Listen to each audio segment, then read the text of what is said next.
Have you ever wondered why? When? How much? What if? Well, you're in luck, because you're listening to the Hypotheticast. 3 best buds. On a mission. To ask all the questions? And get all the answers.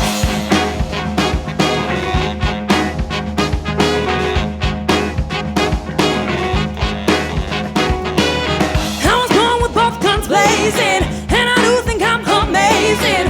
You got the dignity to feel a little about yourself. I don't care what your preacher says. I got my own vicious ways. Only got one commandment and it goes, I'm killing it. I'm killing it. Hello. What up? Yes. I agree. It's us. It's the Hypotheticast. My name is David. My name My is name's Emily. Mike. We should try to say it all at the same time. That would be fun. Ready? My name is Emily. Okay, we did it. All right. Hey, everyone. It's December, I guess. Things are happening. What a time it's been. Yeah, it's cold. It's icy.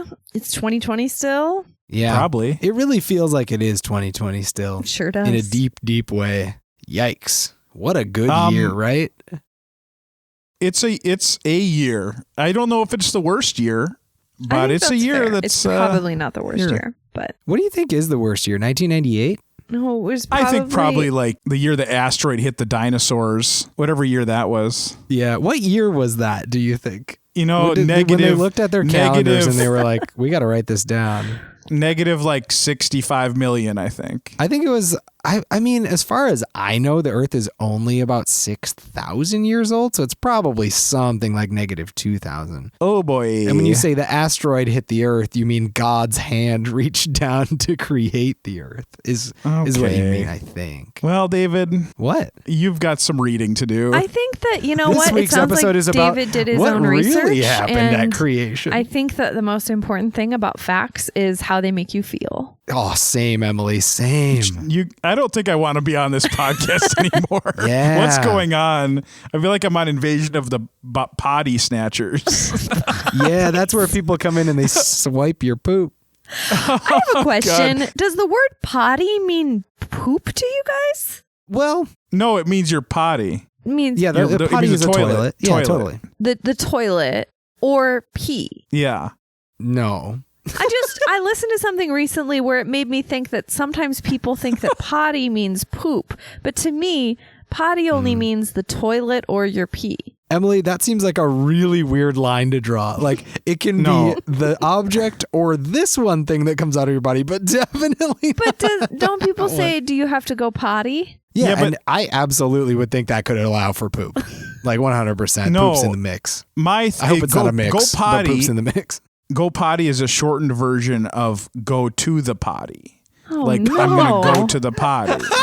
I thought you were going to say potty was short for like the petroleum, which is where I go to Petroleum. empty my bowels. Petroleum. I am upset. I'm honestly upset too because I feel like we're all talking about different things and I hate it all. This is the Hypotheticast and we're going to play a game today. What are we going to do? We're going to talk about streaming services. Oh, potty? Yeah, no, that's different. That's different. We're gonna play a game that we have dubbed Ex-Stream Roulette, where we know a lot of people are getting good use out of their streaming services, but there is a lot of options out there. I actually get a little upset when people are like, "What if stuff runs out? Like, what if there's not anything?" And I'm like, Wait, have you what? met TV? Like, do you realize what's out there? You could watch TV for the rest of your life and you would never run out. Yep.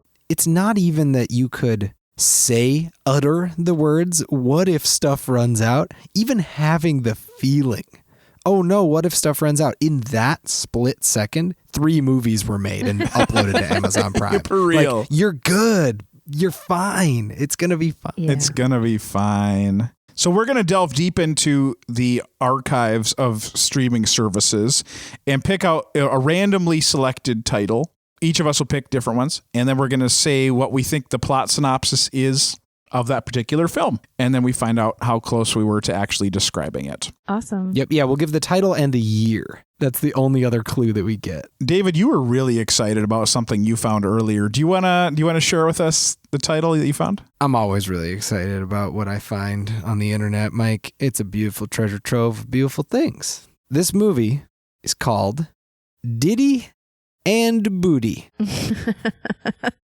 Let me say that again. Diddy and Booty. And it is from 2018. I will spell it for you if you prefer. Yes, please. It is spelled DIDI ampersand BOODI. Diddy and Booty. Mike, I think this is a kid's show. It sounds, that's what my initial thought was, but I have a different idea. Why don't you tell me what you think the kids show is? Is it animated? Yeah, it's animated and it's like two little like forest creatures, but you can't really tell what kind of forest creatures they are. They're like a cross between like a squirrel and a fox and a hedgehog. They do lots of like giggling, and a lot of the characters are voiced by actual children. So it has that kind of like creepy vibe. I do love that. Okay. I thought maybe it is a Bollywood movie. And I think it's like a 3-hour Bollywood epic about two brothers, and one of them gets involved in a crime family and the other one has to like save him. Question. Are the brothers indeterminate forest creatures? Not in my version. They're just people. Oh, dang. Well, then I'm gonna Kickstarter back Emily's version. Okay. No, Emily, you're actually like, as far as the times that we've played this game and the ways that we've been close to being correct, I think we have never is the answer. Never ever been even close to being correct. And you've gotten the closest to anyone. Yeah, you didn't like hit the bullseye, but it's an animated kids show. Diddy was the owner of a bankrupted company, and he decided to buy a deserted warehouse and start a new business.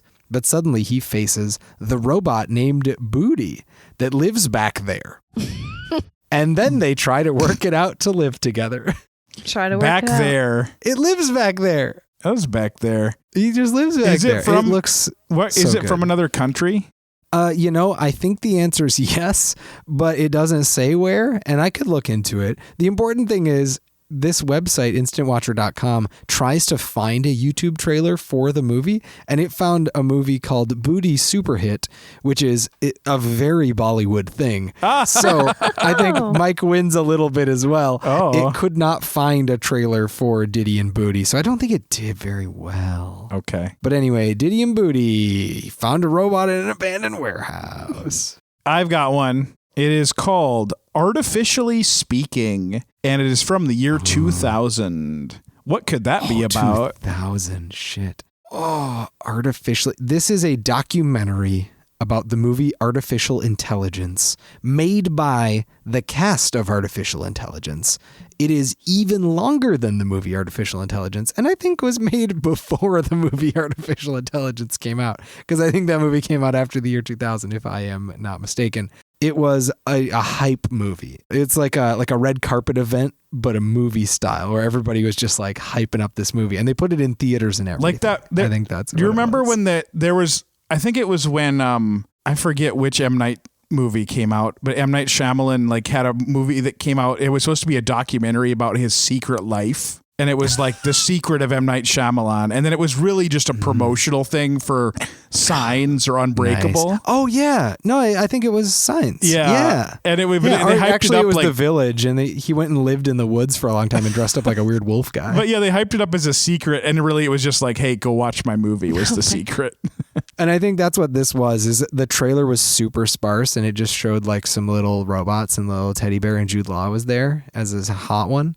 And it was actually just the cast like doing interviews about how exciting the movie was going to be for 4 hours in a movie theater, and you had to sit there and you couldn't leave. Okay, David, that's very convincing. I feel like I was going to say that it was like a sitcom that only lasted 1 year, and it featured young 20-somethings, and they enlisted a robot to find them love. Ooh, sure. That sounds plausible. I think there's a chance it's related to Bicentennial Man, too. I'm just throwing that out there in case that's right. I love that movie. David, you got closest in saying documentary. I'll just read the description here.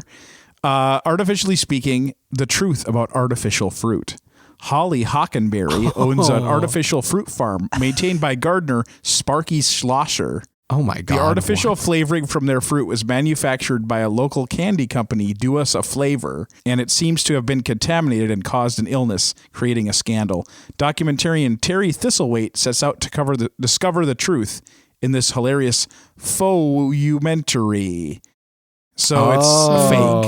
But I also I was like, those names sound pretty made up. The term mockumentary apparently had not caught on, and they called it a faux-umentary, which is impossible to pronounce. Yeah, that sucks. Somebody was under a deadline, and they were like, well, I guess I got to get this blurb out, so faux-umentary. Yep. Haha, I did it. Oh, Give me that money. Actually, folk-umentary would be way funnier than it just says faux-umentary. Well, I don't think I'll watch that. All right, guys. You ready? What you got? I have something called Sideshow from 2008, and I'm going to spell it for you. SIDE space SHO. Oh, what a twist. No W, baby.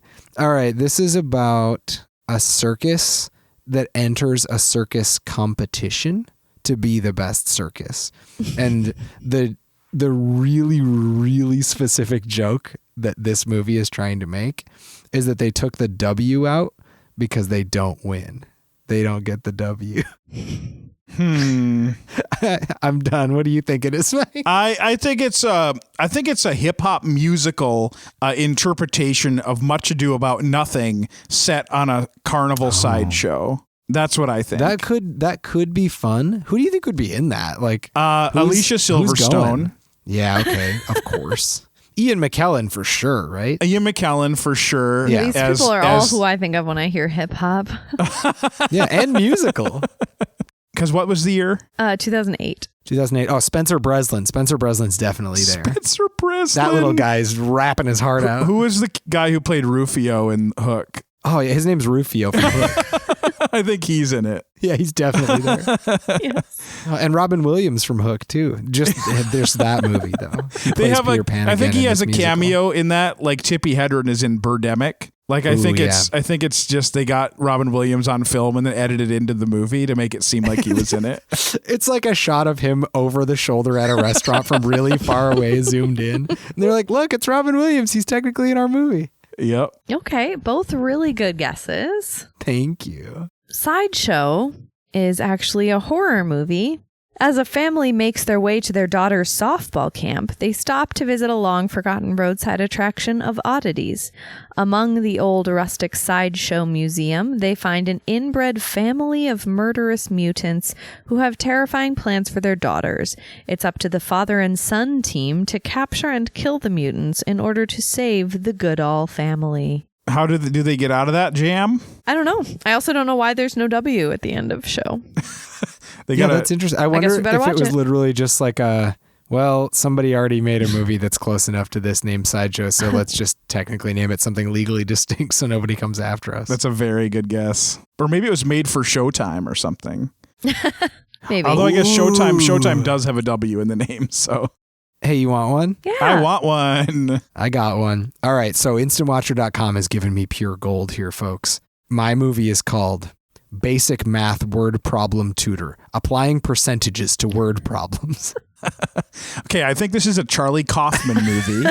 Definitely. Yeah, honestly, please. I think I'll give you a real one. Oh, okay. All right. That came up and I was just like, oh yeah, it's just finding all the videos. Yeah, Amazon Prime has a lot of stuff on it. Yeah, I'll give you a for real one that you can guess about. This is called Check Your Body at the Door from 2012.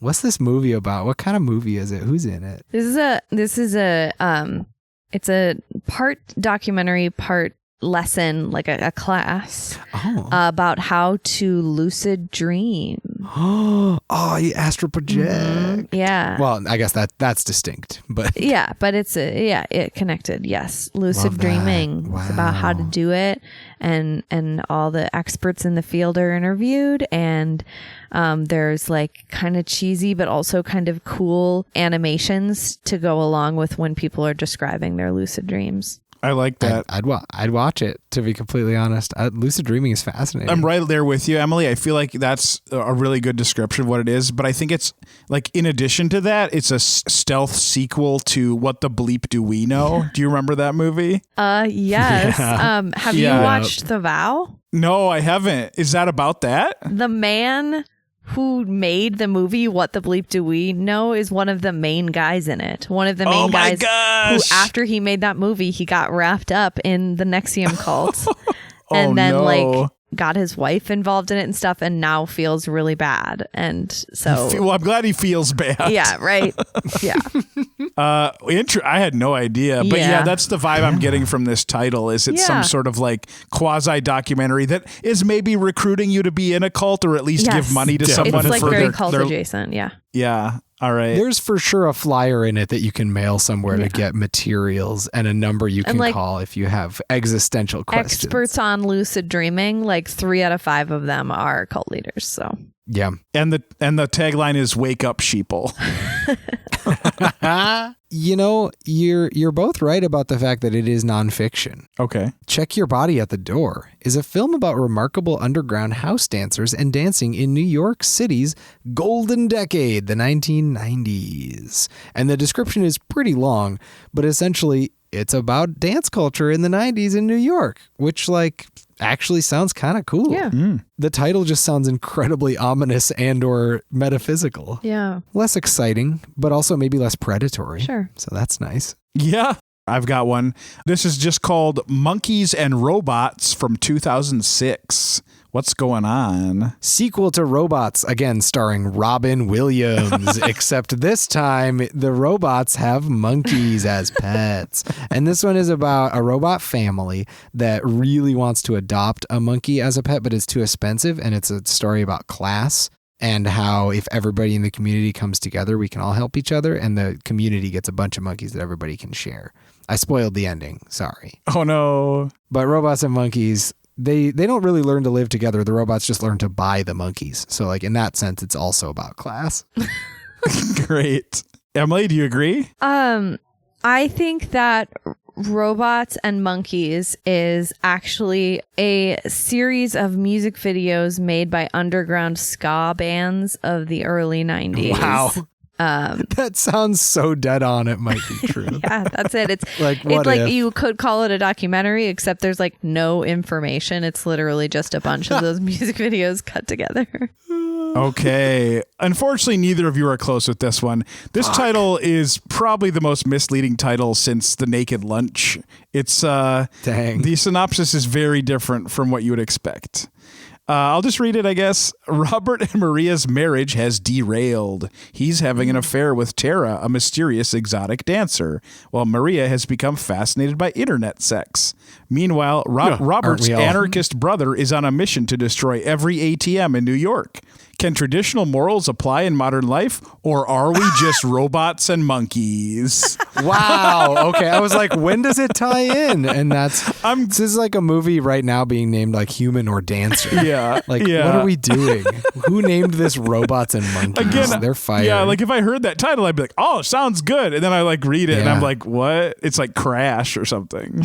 I love the brother that's just trying to blow up all the ATMs. That person's my favorite. I also love that like those are the 3 examples of like, are humans just a bunch of monkeys? Yeah, Yeah, or it's- robots. It's one or the other. ATMs are the bad things. Yeah. Yeah, monkeys blowing up ATMs. Now that I want to see. Okay, you guys want one more? Oh yeah. Yes, Okay. please. Please give. This is from 2001, and it is called Night of the Salamander. Ooh, I think I actually have heard of this, but I cannot remember what it was about. I've heard of it too. It's about a kid that dresses up in a salamander suit, but the suit was from an alien and he becomes a salamander, but a big one. And it's kind of like Kafka's Metamorphosis, Or no, Ovid's. Kafka wrote the there's two different. Yeah. Kafka's Metamorphosis is the one I Okay. I was like, wait a minute, am I mixing this up? It's a lot like that. And it's a lot like Robots and Monkeys in the sense that it really tries to teach us something about who we are as a species and the way we occupy the world and our space in the grander picture. Probably also very similar to What the Bleep Do We Know? Night of the Salamander, big adventure with this kid in a salamander suit that kind of takes him over and he becomes a big salamander and learns to live in the wild. Okay. See, I was thinking it's more metaphorical than that. And I was getting, I feel like weird. it's more like a Kiss of the Spider Woman or even further back, like Cat on a Hot Tin Roof type. I think it's like a neo-Southern Gothic like melodrama. I was going to say, it sounds like it could be noir too. Yeah. So that's the vibe I'm getting. Like, yeah, it's set in like, I don't know, what does a new Southern Gothic like movie like that even look like? I don't know. I feel like True Detective. I just think people sweat a lot in it is what I'm thinking. There's a lot of people So much sweating. sweat. Yeah. A lot of like tormented looks I out think windows. That's a genre in and of itself. I think the name of the movie comes from one of the leads just pitting out and just being so nasty and sweaty and smelling, like leaning and smelling their armpit and being like, oh, it's like the night of a salamander in there. Is it the year of the salamander or the night of the salamander? The night. Okay. Yeah, I stand by what I said. Okay. Yeah. If it was the year, let's flip it all, baby. It's all different now. What do you say, Emily? All right. Night of the Salamander. The film reveals all the miracles and curiosities in the salamander world that until now were only known to a few experts in the field. It's just a documentary about salamanders. We could have gotten this one. We could have actually gotten it. Oh, there's no way though. What a good title, what though, if, for though? a Someday documentary we're gonna about get one. salamanders. That is good. I like that. Mm-hmm. Hey, what do you think Howard B. Wigglebottom and the Monkey on His Back is about? It's from 2018. I think it's about a man. It's about a man struggling with addiction. Maybe that seems like pretty on the nose, but documentary about salamanders would have been right. So maybe you should go for that nose. But that name is pretty silly to have about a serious issue like addiction. So I don't know. Yeah. It's Travis P. Wonkies and his alcoholism problem. Oh no. That's a thing. I don't know, Emily. What do you think? I think it's about a cranky old man who lives in an apartment building and is always yelling at the other people who live there. And then one day he meets the young, sexy zookeeper, and she changes his life. Wow. Okay. Wait. Hold on. Do they fall in love? Or does she just change his life? It's hard to say based on the trailer. If it's one of those ones where it's like, did they fall in love? So you haven't seen it? Yeah, I haven't seen it. You just do they fall in love, or is it more of a father-daughter vibe? But because it's Hollywood, who knows? Ugh. Yeah, it's gross. That's a cool, healthy dynamic to Right. cultivate. I love Also that. very I'm into that. common. I think, did Woody Allen make this movie? Is that what it no, is? Sophia Coppola. Ooh, damn. She's going to stop listening. No, Sophia, she didn't mean it. I didn't. She did mean it. Kind of, Get but- out of here, Sophia. Oh, yeah. I'm going to tell you what this is about. Yes, please. Howard B. Wigglebottom and the Monkey on His Back is not about addiction, and it's not about Woody Allen. It's about telling the truth. This fun video lesson helps young children learn the importance of telling the truth. That's it. Okay. I think the monkey on his back is a lie, maybe. I think that's the idea, is that he's got to get that monkey off of there. I think if we hit one more about monkeys, we'll have really done it. So if you can find one, that would be great. I don't have a monkey one, but I do have a robot one. This one is Yes, called please. That'll be 3 of those. American Androids 2012. What's that one about? Oh, wow. This is a Black Mirror episode about how we are addicted to our phones. Oh. No, it's not that. That's silly. All of their episodes are about that. American Androids. I think, the inclusion of the word 2012 makes me think it's fiction, actually. Because, wait, it's from 2012? It's from 2012. It's not. That's I'm not in the title. I'm going to be honest. The way it's written, it's not really clear. Actually, no, the poster, it has a poster, and it looks like that is part of the title. So, okay. But I think it That's also, very important. It also came to the out that vibe. year, too. So, Okay. American Android. But that's important because it coming out in 2012 makes me think it's not like a sci-fi movie made in the 80s or something, you know, because that was a possibility that was rattling around. But I'm pretty sure I've seen American Androids 2012, and it's all about prosthetic legs. That's it. It's a documentary. Every one of these has been a documentary, and this one's a documentary too, baby. Yeah, why not? I think it's about a group of college students at an Ivy League university testing the boundaries of their morals. So like the Social Network? Like flatliners where they freeze each other or they try to die and see what's on the other side. No, it's like what it really is like soap opera-y, but it's just like a drama, but it like takes itself really, really seriously and makes it seem like it's about like deep philosophical issues of like, are humans essentially good or bad? But really it's just about college students being assholes. I love it. It's definitely a part of the Robots and Monkeys universe. Yes, I think that's probably actually what I was thinking the about. same issue in a very, very allegedly deep manner. Yes. American Androids. So the synopsis is, in one of the most important discoveries of this century, reality scientist Paris Tozin details his investigation of synthetic humans on Capitol Hill. Androids have been inserted into the highest level of the American government. Here's the twist.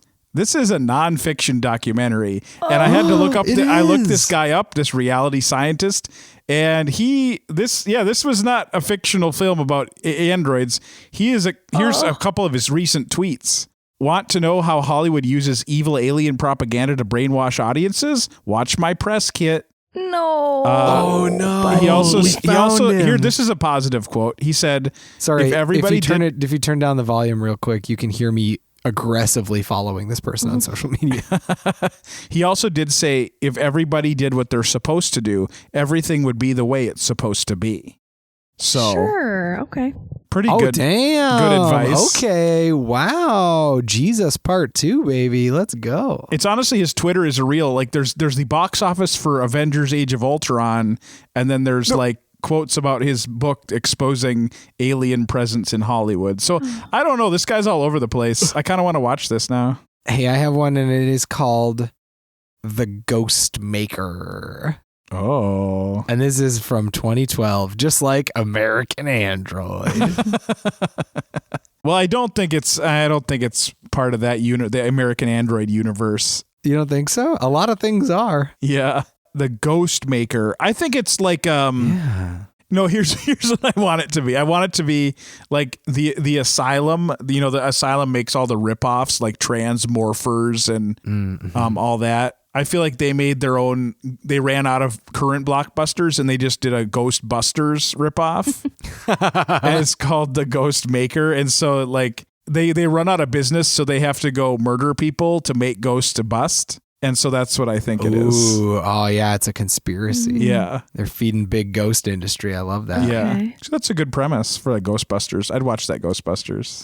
I was thinking that the Ghost Maker would be a good name for a serial killer. So I thought that was maybe what it was about. Yeah, I mean, you could marry those ideas. Like maybe it's a serial killer who only murders people who live in like big mansions, because it's like that place should really have a ghost. Like he just really he really likes like haunted houses, and so he just wants to make some. Or maybe he murders people right before they do something really important, because as we know, the best way to make a ghost is unfinished business. Maybe they're like about to sign a mortgage or they're about to get married, and then he's just like stab, and there they go. There's no better way to make a ghost.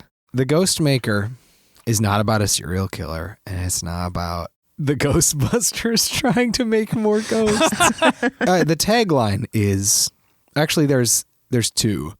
Which I love. I love any movie that has two taglines. Big fan of that. The first one is, there is a price to pay for cheating death, and he has come to collect.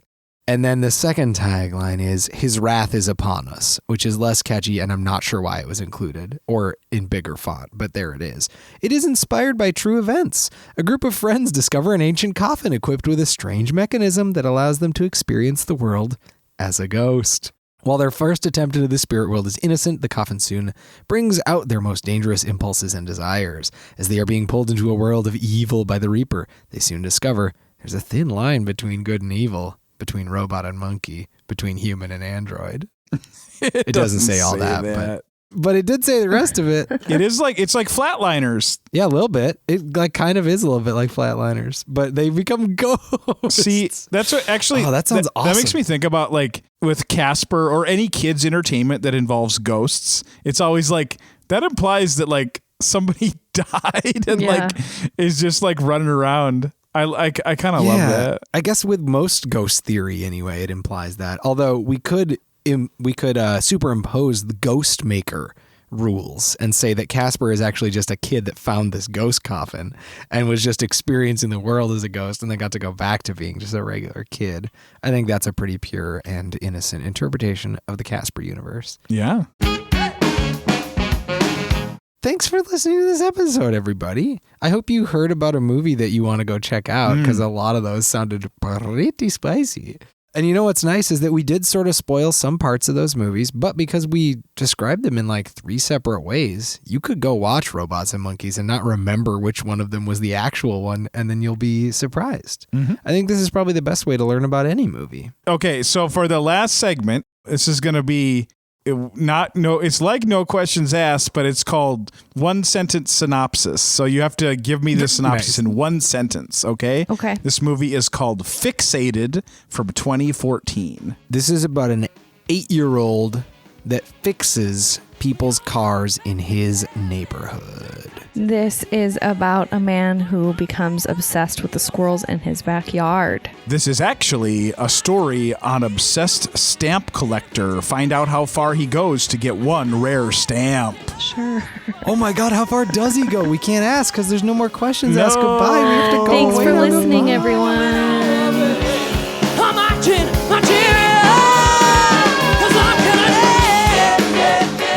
Music by Jaden James and the Hunger, logo by Christian Hagen, edited by David Gucci.